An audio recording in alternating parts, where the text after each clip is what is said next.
সম্মানিত সুপ্রিয় দর্শক শ্রোতা, দেশ ও প্রবাস থেকে যারা আমাদের সাথে সংযুক্ত আছেন, আমাদের ভিডিও দেখছেন অথবা শুনছেন, সবাইকে আন্তরিক প্রীতি ও শুভেচ্ছা জানিয়ে শুরু করছি আজকের নতুন একটা প্রতিবেদন। বন্ধুরা, আমার সাথে সংযুক্ত আছে সুইট একটা মিষ্টি আপু, প্রতিবেদন করবে। কয়েকদিন আগে থেকেই যোগাযোগ ছিল, বাট উনি কেন প্রতিবেদনে আসলো বিস্তারিত ভিডিও জুড়ে থাকছে। আপনাদের হাতে যদি সময় থাকে ভিডিওটা না টেনে কন্টিনিউ করেন, বুঝতে পারবেন। কথা না বাড়িয়ে পরিচয় করাইতেছি। আসসালামু আলাইকুম। ওয়ালাইকুম সালাম। আপু, আপনি কেমন আছেন? ভালো আছেন? হ্যাঁ ভাইয়া, ভালো আছি।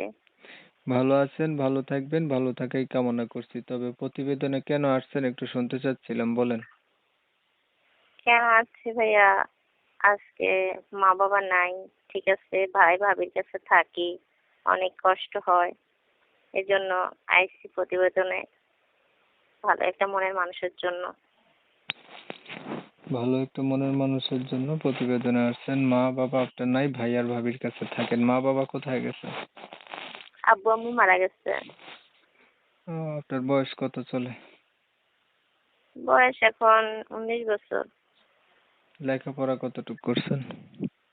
না, লেখাপড়া করি নাই। 2025 সালে একটু লেখাপড়া না থাকলে কি হয়? তাতে লেখাপড়া কিভাবে করব? এত অভাবের সংসারে কি আর লেখাপড়া করা যায়? কোরআন শরীফ পড়তে পারেন? হ্যাঁ, কোরআন শরীফ পড়তে পারি। আগে বিয়ে হয়েছিল আপনার? না না, বিয়ে হয় নাই। আচ্ছা আপু, ধরেন একটা মনের মানুষ আপনি পাইলেন, এখন মানুষটার বয়স হচ্ছে বেশি হলো, দেখতে কালো হলো, আগে বিয়ে করছে, এমন হইলো, তখন আপনি কি করবেন? কি করব?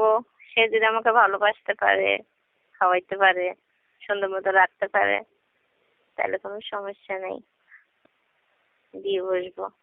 মানে আগে বিয়ে করলেও অসুবিধা নেই যদি আপনাকে ভালো মতো বউ রাখতে পারে।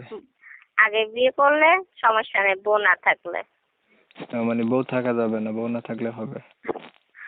না না।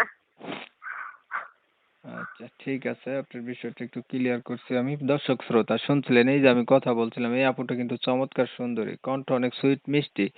তারপরে উনি প্রতিবেদনে আসছে, ওনার একটা মনের মতো মানুষের দরকার। কারণ হচ্ছে ওনার মা বাবা নাই, ভাই ভাবির কাছে থাকে, তেমন একটা উনি ভালো নাই। ভালো থাকলে তার প্রতিবেদনে আসতো না।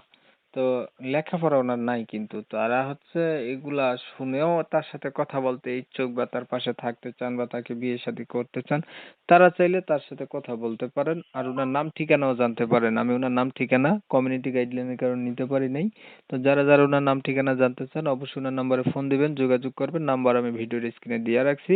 আপনারা হচ্ছে আপনাদের মূল্যবান সময়গুলি নষ্ট করছেন, ভিডিও দেখছেন। ধন্যবাদ সবাইকে। সবাই ভালো থাকবেন, সুস্থ থাকবেন। আর এই সুইট আপুর সাথে কলে কথা বলুন আপনারা। আল্লাহ হাফেজ।